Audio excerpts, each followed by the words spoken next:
Xin chào các bạn. Hôm nay tôi chia sẻ cách nhân giống hoa lan từ cành hoa. Khi các bạn có những cây hoa lan với những cành hoa như thế này, chúng ta đừng bỏ đi. Những phần này đã bị khô. Hãy chọn những phần nhô lên. Và đây là những vị trí nó có chứa mầm hoa.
Các bạn sử dụng một cây nến.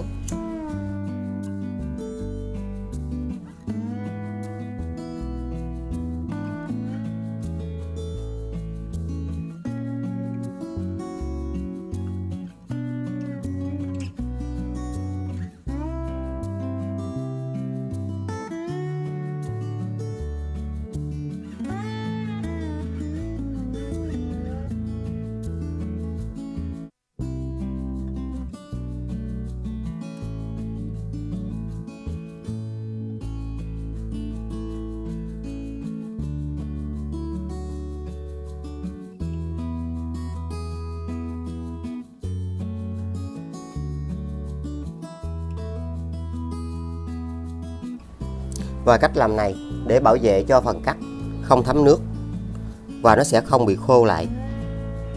Khi chúng ta sử dụng cách làm này thì những phần này sẽ được bảo vệ rất tốt.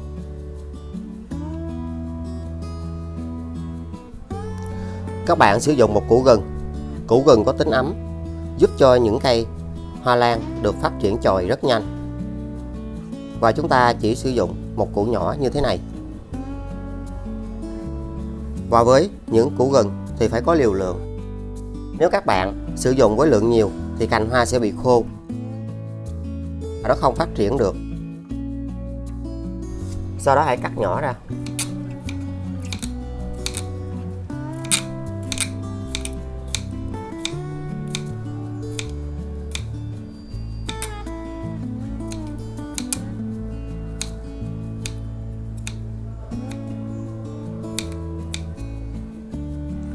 Sau đó sẽ cho tất cả vào lọ.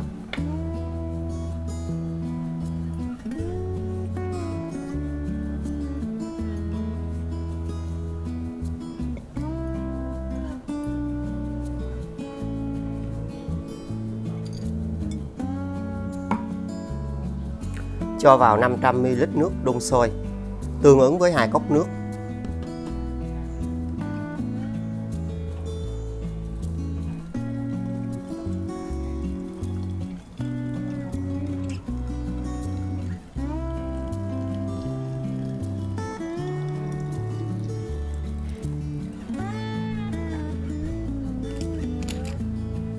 Để ở nơi tối trong 1 ngày.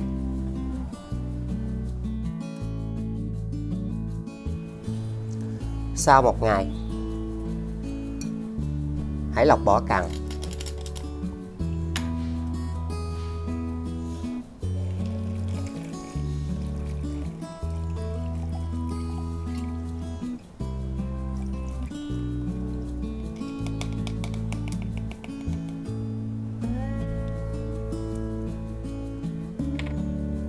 Các bạn gỡ lớp vỏ này ra.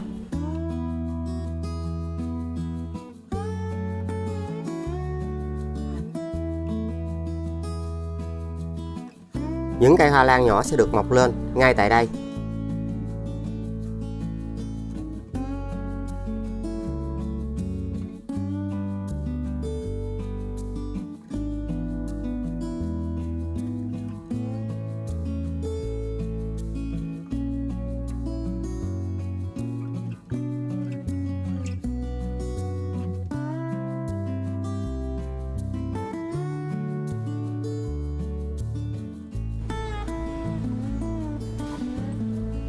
Hãy cho nước này vào đây.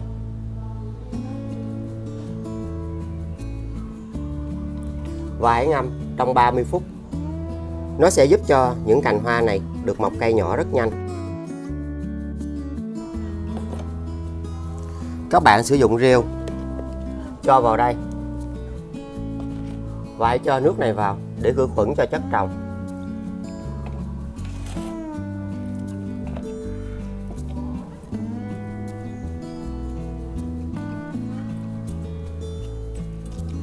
Và hãy để như thế này trong 30 phút. Chất trồng sẽ được khử khuẩn rất tốt. Và cho thêm vào 500 ml nước lọc, tương ứng với 2 cốc nước.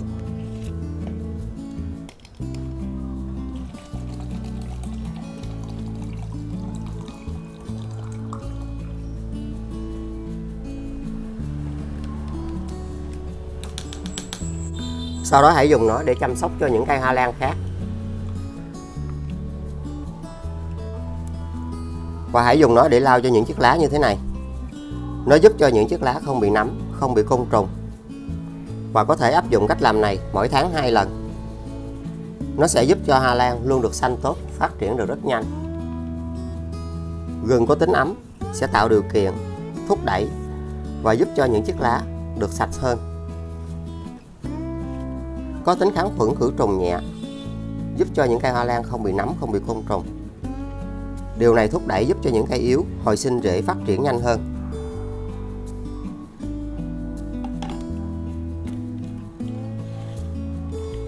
Các bạn hãy nhớ lau dưới mặt lá này.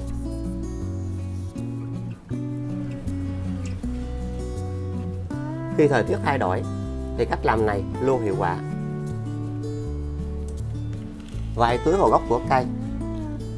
Nó sẽ bảo vệ cho bộ rễ luôn được khỏe và hoa lan sẽ được xanh tốt hơn.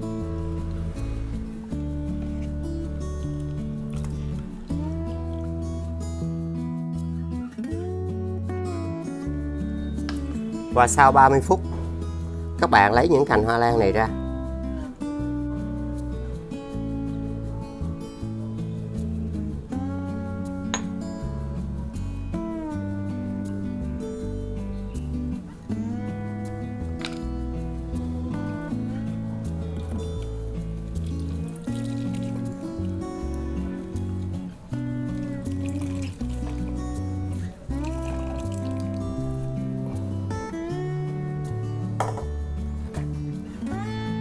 Các bạn sử dụng những hộp nhựa có khoét lỗ giúp trao đổi không khí như thế này.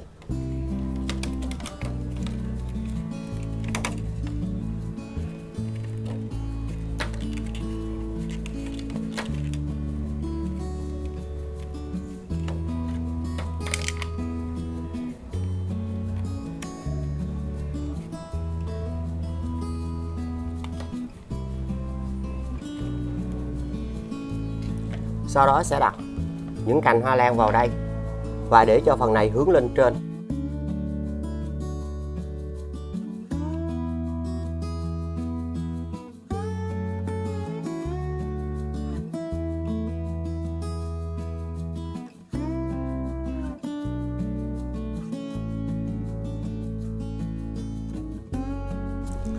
Sau đó dùng nước để tưới phun sương 7 ngày một lần, không tưới nhiều nước, để cây ở nơi khô ráo, thoáng mát, có ánh sáng.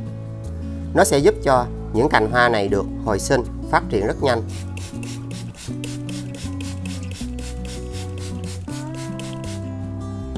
Và chúng ta sẽ đậy lại để chờ cho cây hồi sinh.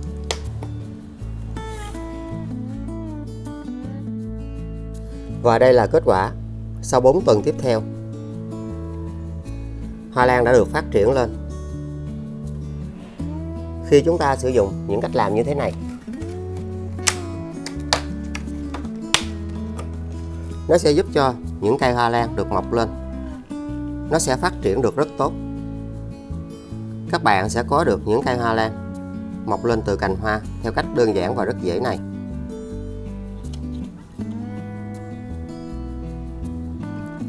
Và chúng ta sẽ kiên trì thực hiện thì những cây hoa lan được mọc lên từ cành hoa nó sẽ được phát triển rất nhanh. Và tùy vào cây, có cây to và cây nhỏ là điều hoàn toàn bình thường. Các bạn kiên trì thì những cây này cũng sẽ được phát triển rất nhanh.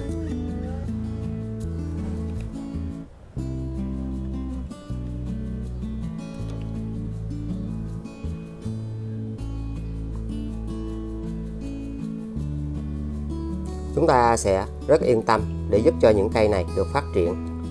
Các bạn sẽ để những cây hoa lan vào đây và hãy dùng nước để tưới phun sương 7 ngày một lần. Nó sẽ giúp cho những cây này được lớn và phát triển rất dễ.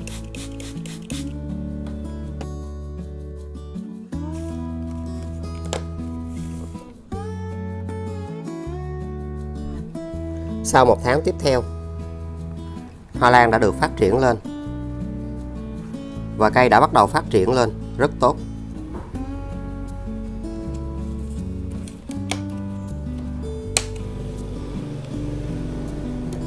Khi chúng ta sử dụng những cách làm như thế này, do độ ẩm được duy trì tốt, nó đã giúp cho những cây hoa lan được phát triển và được hồi sinh rất khỏe mạnh. Các bạn sẽ có được những cây hoa phong lan phát triển rất nhanh theo cách làm đơn giản và dễ này. Luôn có những phương pháp và chúng ta cần phải kiên trì thì những cây hoa lan như thế này nó sẽ được phát triển rất tốt và rất khỏe mạnh.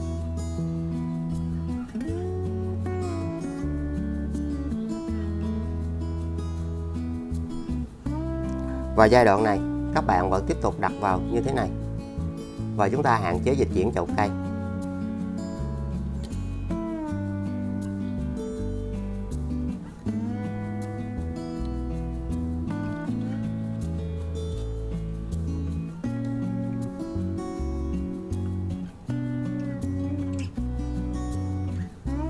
Một trong những cách rất đơn giản, và các bạn sẽ tiếp tục đặt hoa lan vào như thế này. Chúng ta không nên dịch chuyển chậu cây và hãy đặt cố định tại một vị trí. Và vẫn thường xuyên dùng nước để tưới phun sương giữ ẩm 7 ngày một lần.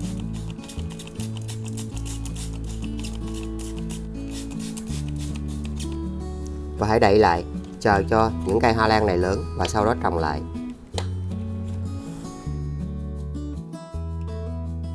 Kết quả, sau 2 tháng, hoa lan đã phát triển lên rất xanh tốt và rất khỏe mạnh. Khi chúng ta sử dụng những cách làm này, các bạn cần phải có sự kiên nhẫn. Và nó đã giúp cho những cây hoa lan được phát triển rất nhanh từ cành hoa. Một phương pháp rất tuyệt vời.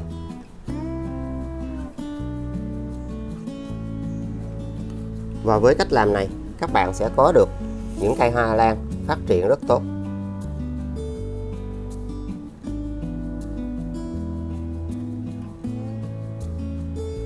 Nó đã có được những chiếc rễ như thế này thì các bạn sẽ rất yên tâm để trồng lại, giúp những cây này được phát triển rất nhanh khi ở môi trường bên ngoài. Một cách làm rất tuyệt vời.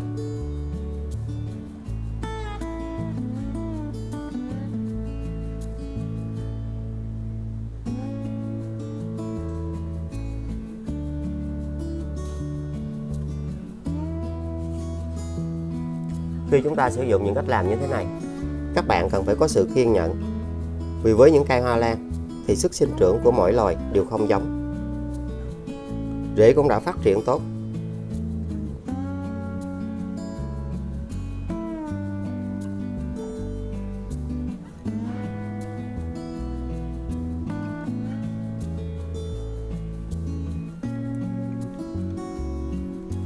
Và bây giờ chúng ta sẽ rất yên tâm để trồng lại. Một phương pháp rất đơn giản, nhưng nó sẽ giúp cho những cây hoa lan của chúng ta được phát triển rất nhanh từ cành hoa.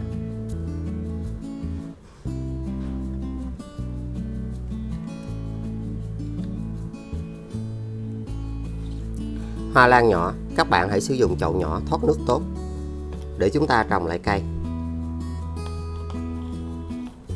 Sử dụng vỏ thông.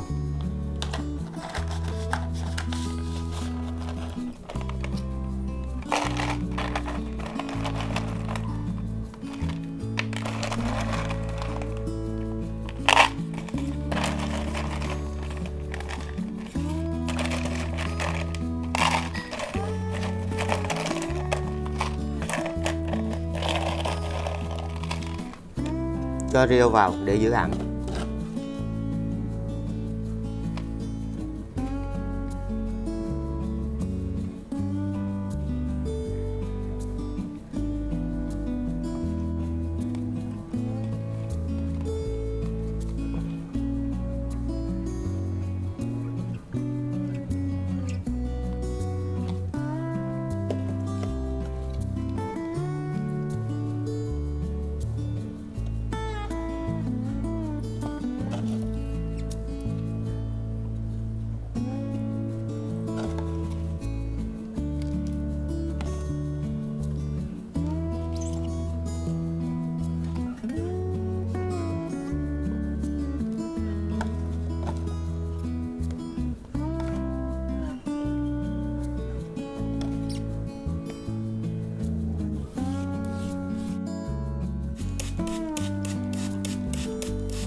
Xin chào các bạn.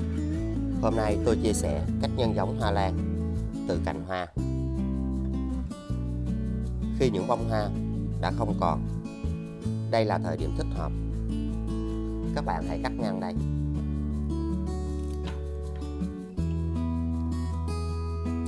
Sau đó hãy dùng một tép tỏi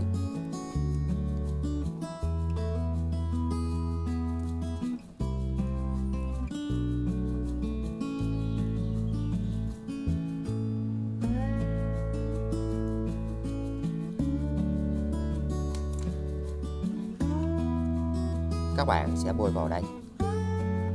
Nó sẽ giúp cho phần này được khử trùng và sẽ khô lại một cách tự nhiên, giống như phần này.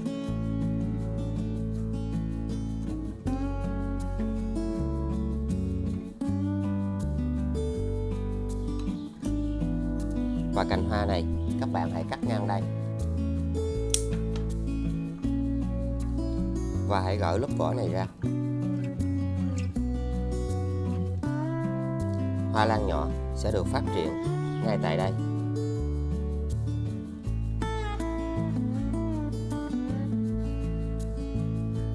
Và sau đó các bạn sẽ cắt lại một lần nữa để cho vết cắt không bị dập.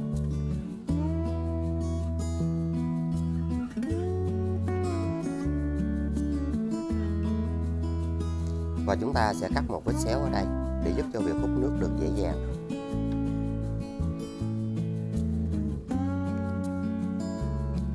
Sau đó phần tỏi này các bạn đừng bỏ đi, mà chúng ta hãy cắt nhỏ ra.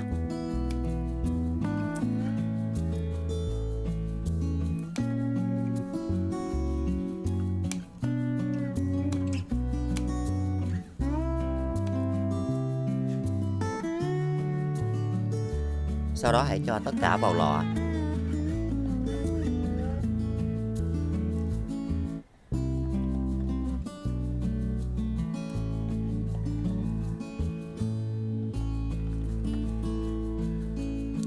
Các bạn sử dụng thêm cà phê. Cà phê sẽ giúp cho hoa lan của chúng ta được phát triển rất nhanh. Và hãy dùng một thìa nhỏ như thế này.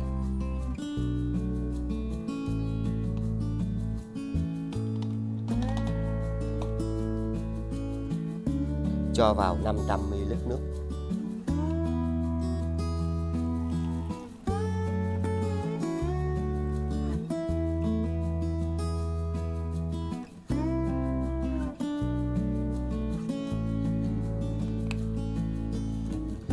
Các bạn sẽ để Sau 1 giờ,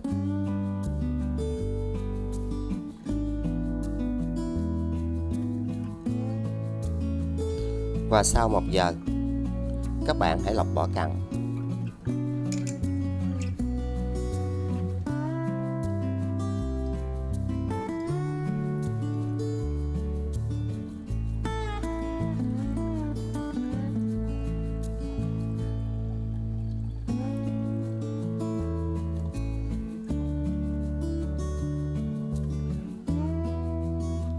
Các bạn sẽ đặt cành hoa lan vào đây và hãy cho nước này vào.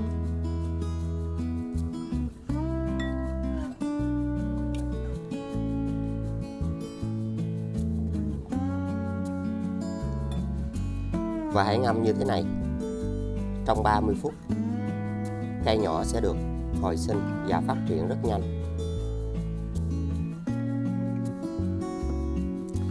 Phần nước còn lại này các bạn đừng bỏ đi.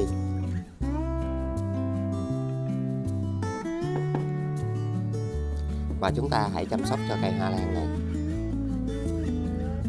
Các bạn hãy lau trên những chiếc lá này. Nó sẽ giúp cho cây được kháng khuẩn. Lá sẽ được bảo vệ, không bị nấm, không bị côn trùng. Và hoàn toàn có thể áp dụng cách làm này 15 ngày một lần. Hoa lan sẽ được xanh, lá sẽ được khỏe mạnh hơn.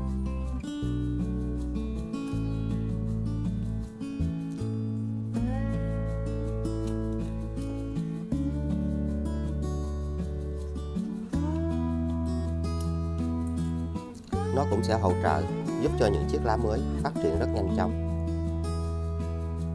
Sau đó các bạn hãy tưới vào gốc của cây.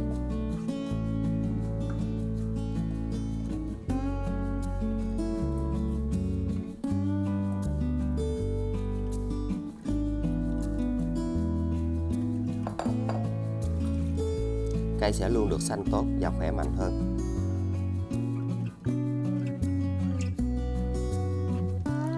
Sau 30 phút, lấy ra.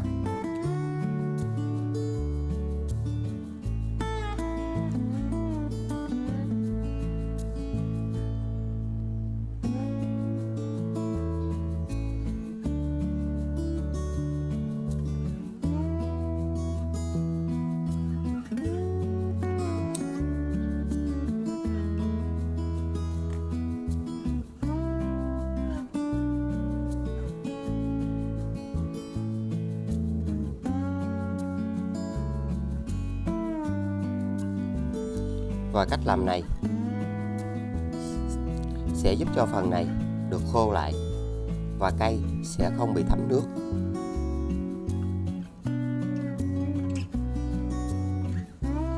Các bạn sử dụng mút cắm hoa.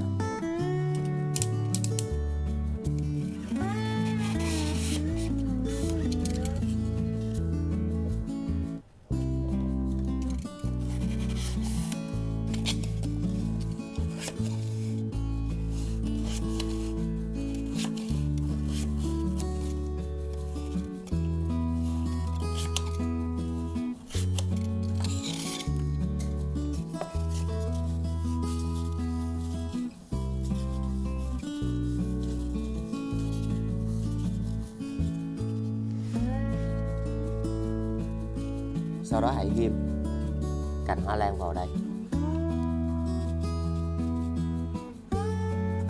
Nó sẽ được cố định như thế này. Rồi các bạn sẽ đặt vào đây.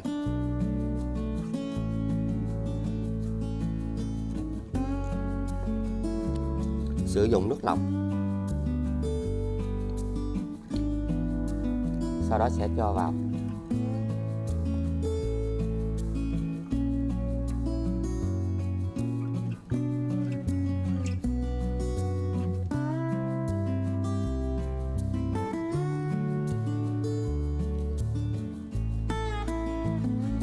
Và với cách làm này, các bạn chỉ cần kiểm tra để thêm nước. Nước sẽ được hút lên. Phần này luôn giữ ẩm. Nó sẽ giúp cho cành hoa này phát triển được rất nhanh.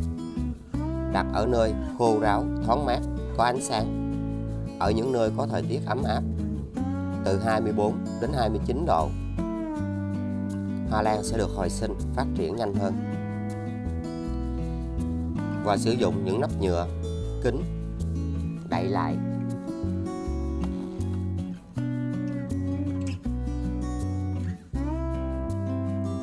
Và đây là kết quả sau 3 tuần tiếp theo. Hoa lan đã được phát triển cây nhỏ.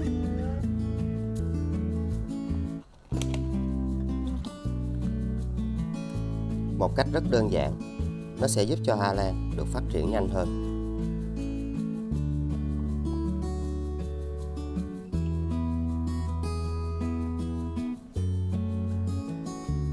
Các bạn có thể giúp cho cây nhỏ này phát triển khi chúng ta đặt ở những nơi có nhiệt độ ấm áp, thì hoa lan sẽ được hồi sinh và mọc được cây nhỏ rất nhanh.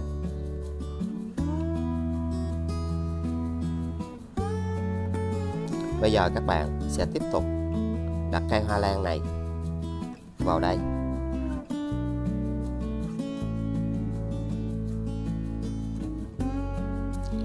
Và chúng ta sẽ để vào vị trí cũ.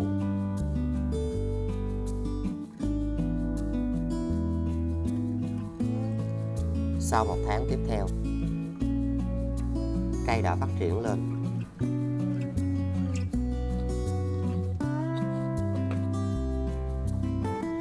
Khi các bạn sử dụng cách làm này, nó giống như một môi trường nhà kính thu nhỏ.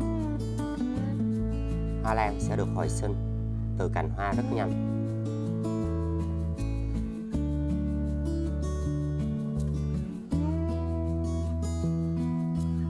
Với một phương pháp rất đơn giản, chúng ta có thể giúp cho những cây hoa lan được mọc lên rất nhanh từ cành hoa. Các bạn có thể xem thêm từ những cách mà mình đã có chia sẻ.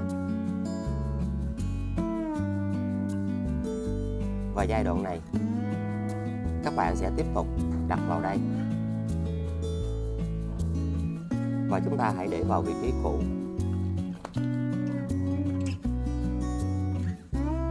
Và kết quả, sau 2 tháng tiếp theo, cây đã được phát triển lên. Một trong những cách rất đơn giản, nó sẽ giúp cho hoa lan của các bạn được phát triển và được hồi sinh rất nhanh.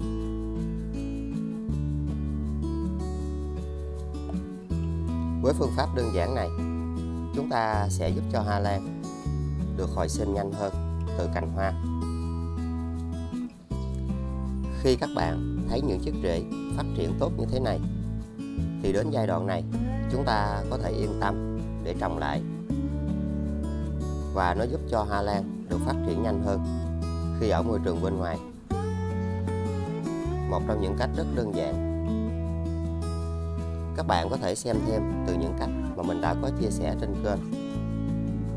Và luôn có những phụ đề để các bạn dễ dàng lựa chọn.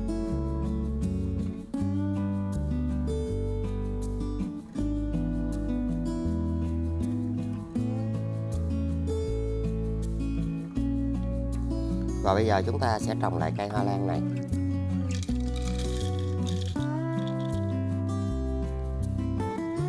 Với những cây hoa lan như thế này, các bạn sẽ trồng chậu nhỏ. Nó sẽ giúp cho cây được phát triển nhanh hơn.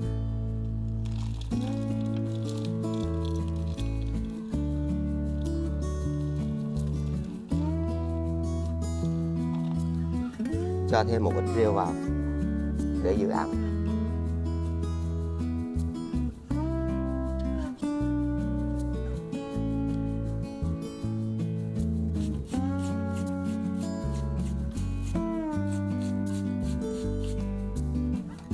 Phong lan có khả năng giữ hoa trên cành trong nhiều tháng. Để loài hoa này giữ được hoa trên cành lâu hơn, mầm hoa phát triển khỏe mạnh,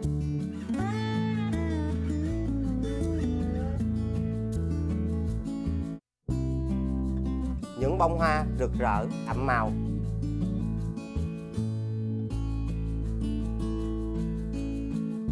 cây phát triển xanh tươi tốt, bền vững. Chúng ta hãy đặt ở những nơi có ánh sáng, tránh nắng chiếu trực tiếp lên những chiếc lá. Thường xuyên tưới nước, giữ ẩm, giúp cây trao đổi chất, tạo điều kiện hấp thụ phân bón được dễ dàng hơn.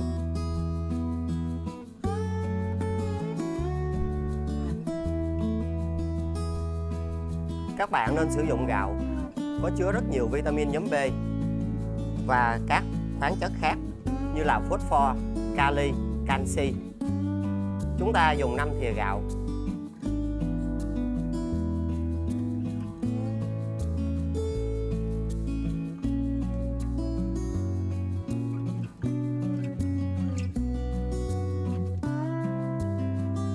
Cho vào nửa lít nước ở nhiệt độ phòng.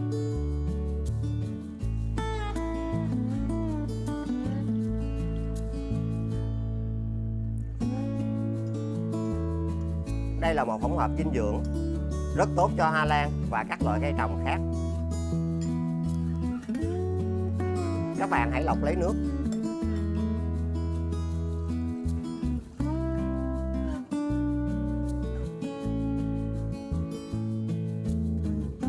Sau đó chúng ta sẽ cung cấp thức ăn dạng lỏng này cho cây. Các bạn nên áp dụng 14 ngày một lần.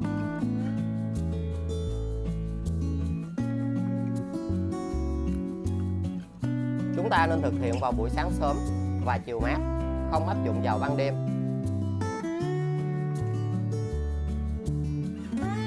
Có chứa rất nhiều kali, sẽ thúc đẩy sự phát triển của những mầm hoa rất nhanh.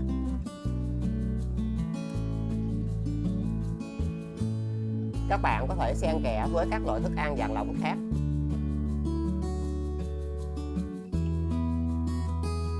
Chúng ta cần phải để như thế này trong khoảng thời gian 30 phút hoặc 1 giờ để những dưỡng chất này sẽ được bộ rễ hấp thụ dễ dàng hơn.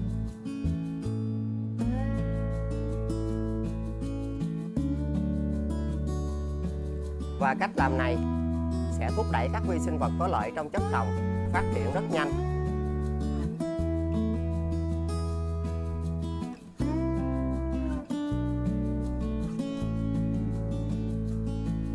Sau 1 giờ, các bạn hãy lấy chậu cây ra.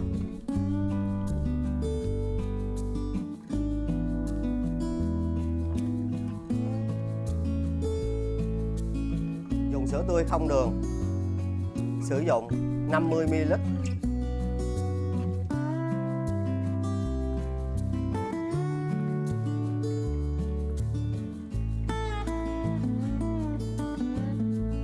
Và 150 ml nước.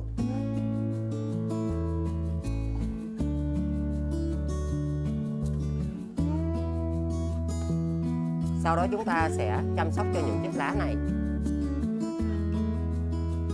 Các bạn nên áp dụng cách làm này mỗi tháng 1 lần.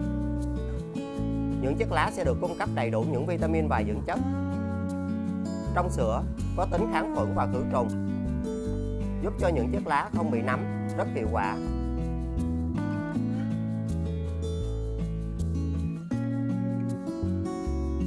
Khi những chiếc lá được làm sạch, cũng sẽ thúc đẩy quá trình trao đổi chất của cây được dễ dàng hơn.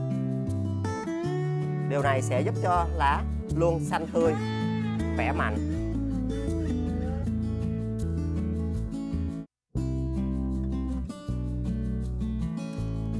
Và sự kết hợp này sẽ đem lại nguồn dinh dưỡng rất bền vững cho những cây hoa lan của chúng ta.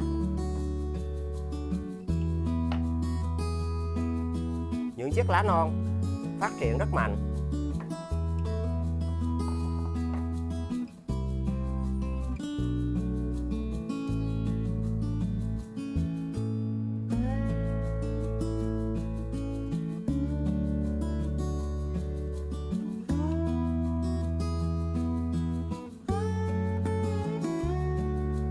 Vì trong gạo có chứa nitơ nên những chiếc lá luôn xanh và được cung cấp những dưỡng chất từ sữa.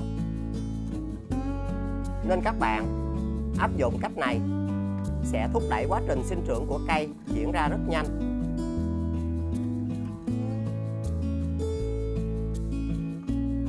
Với những cây đang trong giai đoạn sinh trưởng và phát triển, khi các bạn áp dụng cách làm này sẽ giúp cho những chiếc lá có màu xanh rất đậm. Cây luôn khỏe mạnh.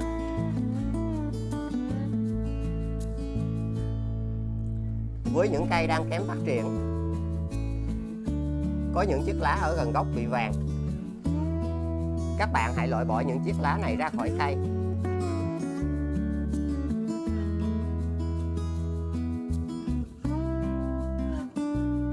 Cắt bỏ những rễ bị hư.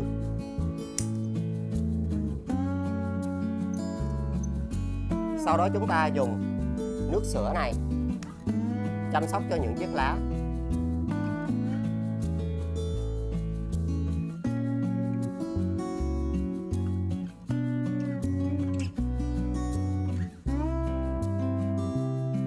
Cách làm này sẽ giúp cho cây được xanh tươi và phát triển khỏe mạnh trở lại rất nhanh. Và cũng là cách giúp cho những cây hoa lan của chúng ta phục hồi rất khỏe mạnh.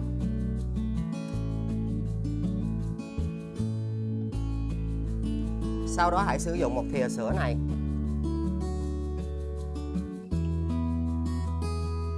cho vào nửa lít nước.